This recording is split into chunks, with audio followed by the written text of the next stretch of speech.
ఆ రాక్షసుని యొక్క మెడకు ఒక తన వామనహస్తాన్ని వేసి పట్టుకోగా ఈ చిట్కెన వేలు వామనహస్తం యొక్క చిట్కెన వేలు రాక్షసుని నోటిలో పడగా ఆ రాక్షసుడు నరమాంస భక్షకుడు కాబట్టి ఆ ఆంజనేయ స్వామి యొక్క చిట్కెన వేలు కరకర నమ్మలడంతో ఆ బాధకు తట్టుకోలేక హా రామ లక్ష్మణ సీత అని ఎప్పుడు కేక వేశాడో అప్పుడు ఆంజనేయ స్వామి ఆకాశానికి పెరిగిపోయినాడు అన్నారు. హా రామ సీత లక్ష్మణ అయినప్పుడు కేక వేశాడో అప్పుడు సీతమ్మ వారు నిద్రించుతున్నటువంటి సీతమ్మ వారు ఉలికిపాటు చెంది నా బిడ్డకు ఏదో ఆపద కలిగిందని చెప్పి చూసి అనగా ఆ రక్తము ఆంజనేయ స్వామి యొక్క చిట్కెన వేలు నుండి రక్తము వరదలు పారుతుందన్నమాట.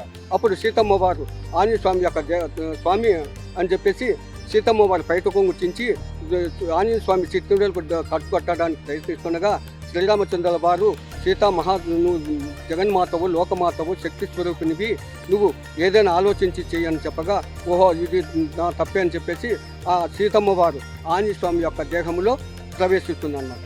ఎప్పుడు ప్రవేశిస్తుందో ఆంజనేయ స్వామి యొక్క ఆ రక్తపు వరద నిలిచిపోయి గంగై ప్రవహిస్తుంది. ఎందుకంటే ఆ రాక్షసునికి ఒక వరం ఇచ్చాడు బ్రహ్మదేవుడు.